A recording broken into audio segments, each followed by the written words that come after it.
Hey, welcome back to my channel. In this video, I'm gonna talk about top 5 best Canon camera. Starting at number 5. Canon EOS R6 Mark II. Ever since the DSLR days, the 6 series has carved a niche as Canon's all-rounder range. And the R6 Mark II is a worthy successor to the Canon EOS 6D Mark II, the last DSLR I bought, offering an upgrade in every department. This is one of the most formidable hybrid cameras around, punching well above its weight. I was amazed at the 40 frames per second burst rate, which is even faster than the flagship EOS R3. It uses the same flagship autofocus system, too, so this is a camera that's up to the task of sports, wildlife, and fast action. The 24.2 MP sensor can capture oversampled 6K for gorgeous 4K 60p video, too, and Canon has introduced one of my favorite features, pre-capture, which enables the camera to record 0.5 seconds of stills or up to 5 seconds of video before you fully depress the shutter. My only reservations with the camera are the buffer, which at 75 raw images did catch up with me when shooting at 40 frames per second, possibly due to the choice of SD cards instead of CF Express, though that does keep the cost down. Also be aware that you're limited 40 minutes of oversampled 4K 60p or 6 hours of 4K 30p before the camera cuts off. Coming at number 4. Canon EOS R100.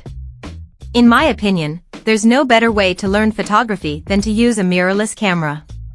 The viewfinder and rear screen show you exactly what your images will look like as you adjust the exposure settings, which helps you understand how things like aperture and shutter speed work. And what I really love about the R100 is that it has a guided user interface, with menus that show you how to achieve effects such as blurred backgrounds or frozen motion.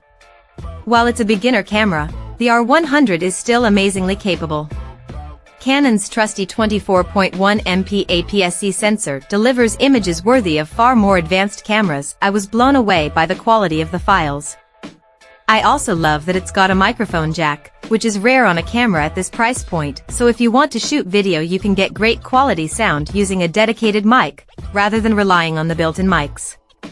That said, there are some compromises with 4K video. It incurs a 1.55x crop and doesn't make use of the brilliant dual-pixel autofocus. At number 3. Canon EOS R7. The R7 is Canon's top-flight APS-C camera, and is such a powerhouse that it actually packs more megapixels, 32.5 MP, than some of its full-frame cameras. While it's a fantastic all-rounder, what I love to use it for most is wildlife photographer. This is mainly due to the 1.6x crop factor of Canon's APS-C sensor, which increases the equivalent focal length of your lenses. When I mount the Canon RF 600mm on the R7, it becomes an effective 960mm lens. So, between the longer focal length giving you more reach and the extra resolution giving you more room to crop, I find this a uniquely capable camera for wildlife. It rattles off stills at up to 30 frames per second, so you never miss a moment, and packs the same autofocus system as the R5, so the camera never misses a beat. And if you shoot video it can capture 4K that's oversampled from 7K, for maximum detail. It's weather-sealed to withstand outdoor conditions, packs dual memory cards and a joystick, and on top of everything it's image stabilized as well. Number 2 of my list. Canon EOS Rebel SL3. Not everyone needs all the firepower or all the expense of a camera like the R5. For photography students or complete newcomers, a budget DSLR body can be the best option, and I think the Rebel SL3, aka the 250D in Europe, is capable, cheap, and a great way into the Canon ecosystem.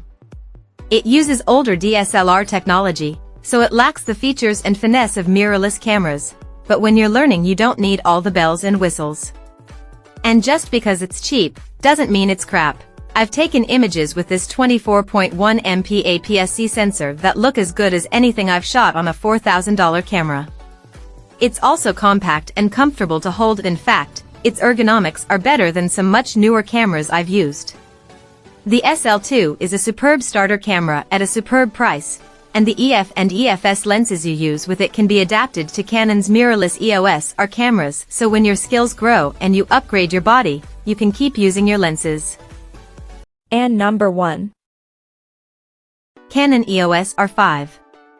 I was so blown away by the Canon EOS R5 that I bought one on release day. It is that good. For my money, quite literally, it does anything and everything you could ask of a camera.